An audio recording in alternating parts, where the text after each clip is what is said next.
Shalom, berakar dalam firman hari yang ke-245. Kita akan membaca dari kitab Yehezkiel pasal yang ke-7 sampai 9. Mari kita berdoa. Ya Tuhan, kami datang kepada Engkau dengan penuh ucapan syukur karena kasih Tuhan bagi kami. Tolonglah kami agar kami dapat menyerap apapun yang Tuhan mau untuk kami belajar dari pembacaan pendengaran firman Tuhan kami pada hari ini. Terima kasih, dalam nama Tuhan Yesus kami berdoa. Amin. Pasal 7. Kemudian datanglah firman Tuhan kepadaku, engkau anak manusia, katakanlah, beginilah firman Tuhan Allah kepada tanah Israel, berakhirlah keempat penjuru tanah itu. Kini kesudahanmu tiba dan aku akan mencurahkan murkaku atasmu, dan aku akan menghakimi engkau selaras dengan tingkah lakumu, dan aku akan membalaskan kepadamu segala perbuatanmu yang keji. Aku tidak akan merasa sayang kepadamu dan tidak akan kenal belas kasihan. Tetapi aku akan membalaskan kepadamu selaras dengan tingkah lakumu dan perbuatan-perbuatanmu yang keji akan tertimpa atasmu. Maka kamu akan mengetahui bahwa akulah Tuhan. Beginilah firman Tuhan Allah, lihat bencana demi bencana akan datang, datang, kesudahanmu tiba, seakan-akan ia terbangun melawan engkau, lihat datangnya. Malapetaka datang atasmu, hai penduduk negeri, waktunya datang, saatnya tiba, hari huru-hara, bukan tempik sorak di atas gunung-gunung. Sekarang dengan segera aku akan mencurahkan amarahku atasmu dan melampiaskan murkaku kepadamu.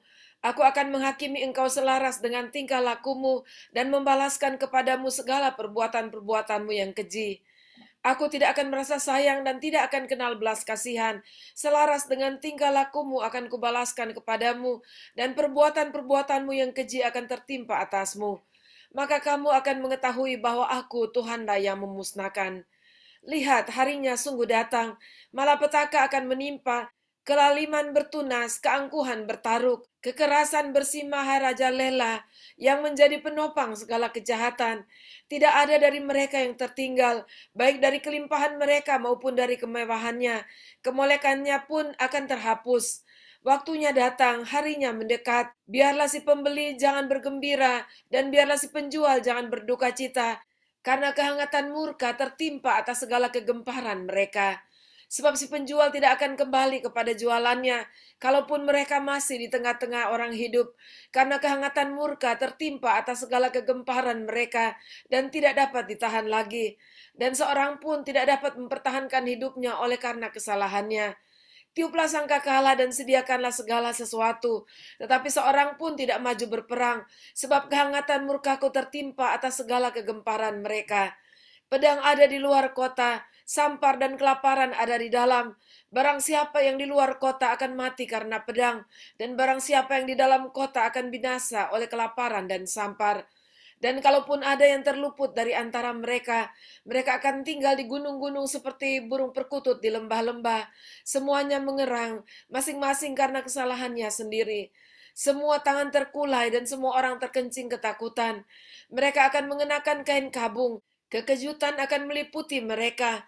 Semuanya akan kehilangan muka dan semua kepala akan digundul sebagai tanda perkabungan. Perak mereka akan dicampakkan keluar dan emas mereka akan dianggap cemar. Emas dan peraknya tidak akan dapat menyelamatkan mereka pada hari kemurkaan Tuhan. Mereka tidak akan kenyang karenanya, dan perut mereka tidak akan terisi dengannya. Sebab hal itu menjadi batu sandungan yang menjatuhkan mereka ke dalam kesalahan. Mereka menghiasi dirinya dengan emas dan peraknya, dan kepermaian perhiasan ini membawa mereka dalam kecongkakan. Dari emas dan perak itu mereka membuat patung-patungnya yang keji dan dewa-dewanya yang menjijikan. Oleh sebab itu aku akan menjadikan emas dan peraknya cemar bagi mereka. Aku akan menyerahkannya menjadi rampasan di tangan orang-orang asing dan menjadi jarahan bagi orang-orang fasik di bumi ini. Dan mereka ini akan menajiskannya. Aku akan memalingkan wajahku daripada mereka, dan perampok-perampok akan menajiskan rumahku yang berharga. Mereka akan masuk ke dalamnya dan menajiskannya, serta memusnahkannya. Sebab negeri itu penuh hutang darah dan kota itu penuh kekerasan. Aku akan membiarkan datang bangsa-bangsa yang paling kejam, dan bangsa-bangsa ini akan mengambil rumah-rumah mereka menjadi miliknya. Aku akan mengakhiri kecongkakan mereka yang ditembulkan kekuatan mereka itu, dan tempat-tempat kudus mereka akan dinajiskan. Ketakutan datang dan mereka mencari keselamatan tetapi tidak ada. Bencana demi bencana akan datang, kabar demi kabar akan tersiar. Mereka akan menginginkan suatu penglihatan dari nabi, pengajaran hilang lenyap dari imam, dan nasihat dari tua-tua. Raja akan berkabung dan pemimpin akan diliputi kekagetan, dan tangan seluruh penduduk negeri itu menjadi lemas ketakutan. Aku akan perbuat terhadap mereka selaras dengan tingkah lakunya, dan aku akan menghakimi mereka selaras dengan cara mereka menghakimi, dan mereka akan mengetahui bahwa akulah Tuhan. Pasal 8. Pada tahun ke-6 dalam bulan yang ke-6, pada tanggal 5 bulan itu, waktu aku duduk di rumahku berhadap-hadapan dengan para tua-tua Yehuda, kekuasaan Tuhan Allah meliputi aku di sana. Dan aku menerima penglihatan. Sungguh ada kelihatan yang menyerupai seorang laki-laki. Dari yang menyerupai pinggangnya sampai ke bawah kelihatan seperti api, dan dari pinggangnya ke atas kelihatan seperti cahaya, seperti suasa mengkilat. Dia mengulurkan sesuatu yang berbentuk tangan, dan dipegangnya jambul kepalaku. Lalu roh itu mengangkat aku ke antara langit dan bumi, dan membawa aku dalam penglihatan-penglihatan ilahi ke Yerusalem, dekat pintu gerbang pelataran dalam yang menghadap ke utara, di mana terdapat berhala cemburuan yang menimbulkan cemburu itu. Lihat, di sana tampak kemuliaan Allah Israel, seperti penglihatan yang kulihat di lembah itu. Firman-Nya kepadaku, "Hai anak manusia, lihatlah ke utara." Aku melihat ke utara. Sungguh, di sebelah utara gerbang Mesbah, dekat jalan masuk terdapat berhala cemburuan tadi. Firman-Nya kepadaku, "Hai anak manusia, kau lihatkah apa yang mereka perbuat, yaitu perbuatan-perbuatan kekejian yang besar-besar yang dilakukan oleh kaum Israel di sini, sehingga aku harus menjauhkan diri dari tempat kudusku. Engkau masih akan melihat perbuatan-perbuatan kekejian yang lebih besar lagi." Dan dibawanya aku ke pintu pelataran. Aku melihat sungguh ada sebuah lubang di dalam temboknya.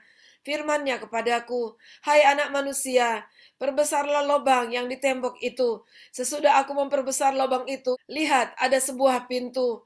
Firman-Nya kepadaku, "Masuklah dan lihatlah perbuatan-perbuatan kekejian yang jahat yang mereka lakukan di sini." Lalu aku masuk dan melihat, sungguh, segala gambar-gambar binatang melata dan binatang-binatang lain yang menjijikan, dan segala berhala-berhala kaum Israel terukir pada tembok sekelilingnya. Dan di hadapannya berdiri 70 orang tua-tua kaum Israel, dengan Yaasanya bin Safan di tengah-tengah mereka, dan masing-masing memegang bokor ukupannya di tangannya, dan keharuman dari asap ukupan itu naik ke atas. Firman-Nya kepadaku, "Kau lihatkah, hai anak manusia, apa yang dilakukan oleh tua-tua kaum Israel di dalam kegelapan, masing-masing di dalam kamar tempat ukiran-ukiran mereka?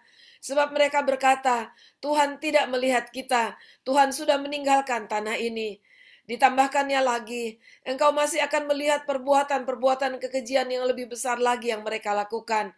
Lalu dibawanya aku dekat pintu gerbang rumah Tuhan yang di sebelah utara. Sungguh di sana ada perempuan-perempuan yang menangisi Dewa Tamus. Firman-Nya kepadaku, "Hai anak manusia, kau lihatkah apa yang mereka perbuat? Engkau masih akan melihat perbuatan-perbuatan kekejian yang lebih besar lagi daripada ini." Kemudian dibawanya aku ke pelataran dalam rumah Tuhan. Sungguh, dekat jalan masuk ke bait Tuhan di antara balai bait suci dan mezbah, ada kira-kira 25 orang laki-laki yang membelakangi bait Tuhan dan menghadap ke sebelah timur sambil sujud pada matahari di sebelah timur. Lalu firman-Nya kepadaku, "Kau lihatkah itu, hai anak manusia? Perkara kecilkah itu bagi kaum Yehuda untuk melakukan perbuatan-perbuatan kekejian yang mereka lakukan di sini? Bahwa mereka memenuhi tanah ini dengan kekerasan, dan dengan itu terus menyakiti hatiku. Sungguh mereka berkelakuan tak senonoh di hadapanku. Oleh karena itu aku akan membalas di dalam kemurkaanku. Aku tidak akan merasa sayang dan tidak akan kenal belas kasihan. Dan kalaupun mereka berseru-seru kepadaku dengan suara yang nyaring, aku tidak akan mendengarkan mereka. Pasal 9. Lalu aku mendengar dia berseru dengan suara yang nyaring, "Maju kemari, hai yang harus menjalankan hukuman atas kota ini, masing-masing dengan alat pemusnah di tangannya." Lihat, 6 orang laki-laki datang dari jurusan pintu gerbang atas yang menghadap ke utara, masing-masing dengan alat pemukul di tangannya. Dan 1 orang di antara mereka berpakaian lenan, dan di sisinya terdapat suatu alat penulis. Mereka ini masuk dan berdiri di samping mezbah tembaga. Pada saat itu kemuliaan Allah Israel sudah terangkat dari atas kerub tempatnya semula ke atas ambang pintu bait suci, dan dia memanggil orang yang berpakaian lenan dan mempunyai alat penulis di sisinya. Firman Tuhan kepadanya, "Berjalanlah dari tengah-tengah kota, yaitu Yerusalem, dan tulislah huruf T pada dahi orang-orang yang berkeluh kesah karena segala perbuatan-perbuatan keji yang dilakukan di sana." Dan kepada yang lain-lain aku mendengar dia berfirman, "Ikutilah dia dari belakang melalui kota itu dan pukullah sampai mati. Janganlah merasa sayang dan jangan kenal belas kasihan. Orang-orang tua, teruna-teruna dan darah-darah, anak-anak kecil dan perempuan-perempuan, bunuh dan musnahkan. Tetapi semua orang yang ditandai dengan huruf T itu jangan singgung. Dan mulailah dari tempat kudusku." Lalu mereka mulai dengan tua-tua yang berada di hadapan bait suci.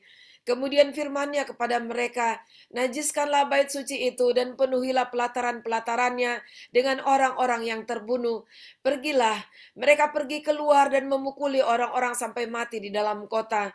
Sedang mereka memukuli orang-orang sampai mati, waktu itu aku tinggal di belakang.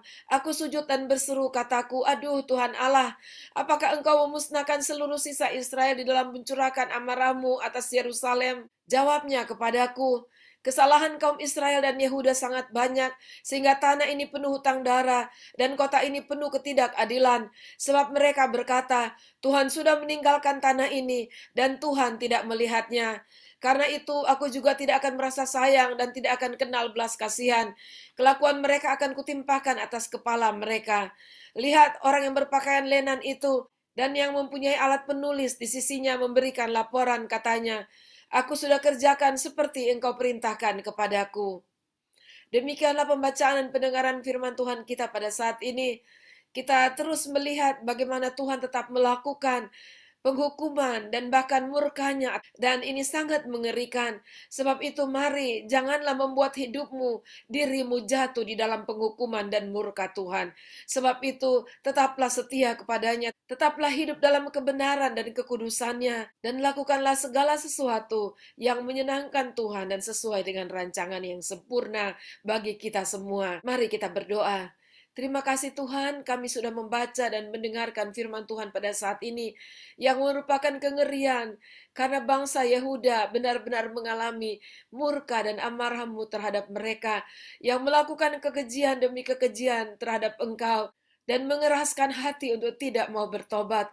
Tolonglah kami ya Tuhan, dan tolonglah kami Tuhan, agar kami terhindar dari segala hal yang mendukakan hati-Mu ya Tuhan, agar kami selalu berpaut kepada Engkau, dan kami mengambil keputusan untuk hidup benar, hidup dalam kekudusan-Mu, dan melakukan segala hal yang merupakan rancangan dan kehendak Tuhan bagi kehidupan kami. Terima kasih, dalam nama Tuhan Yesus kami berdoa. Amin. Kita jumpa besok. Tuhan Yesus memberkati.